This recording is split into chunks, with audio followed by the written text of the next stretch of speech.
RCA. On s'en va au culturel maintenant, et puis il y a Luc de la Rochelière et puis Éric Goulet font quelque chose d'assez particulier. Vraiment, c'est un projet qu'ils font ensemble qui s'appelle Les Dévadés. Donc, c'est un fantasme musical qu'ils ont décidé de faire ensemble. Luc de la Rochelière, immense poète qu'on a la chance d'avoir au Québec, et Éric Goulet, fondateur de Possession Simple et du groupe Les Chiens également.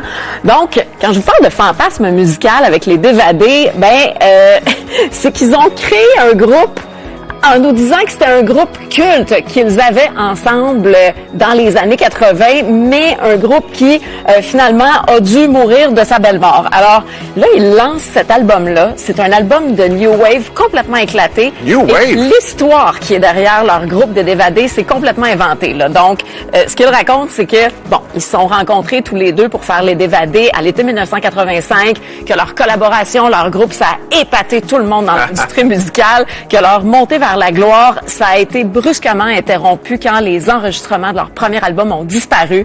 Ça avait été volé par leur producteur de musique. Puis aujourd'hui, presque 40 ans plus tard, il y a quelqu'un qui a retrouvé la cassette et ça a permis la publication de l'album des Dévadés. Donc, cette histoire-là, c'est une fabulation totale. Mais l'album, il est fabuleux pour vrai, lui. Ah, vraiment. Alors, Luc de la Rochelière, je vous le disais, pour moi, c'est une des plus belles plumes. Il y a quelque chose de magique. C'est toujours cousu à la fois de perles et aussi de vérité. Puis Éric Goulet, dans cet album-là, on sent toute son énergie, toujours très brute, très incarnée, qui traverse l'album.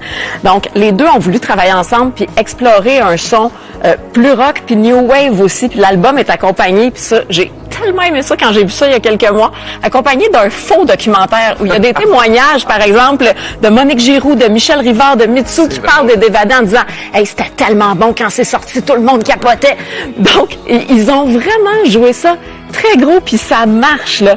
Donc, si ça vous tente d'aller tendre l'oreille, je vous le dis, là, ça vaut vraiment la peine. Puis Éric Goulet l'explique très bien. Il dit, moi, le son des années 80, j'aimais pas ça. Je trouvais que c'était comme puant, là, ça me répugnait.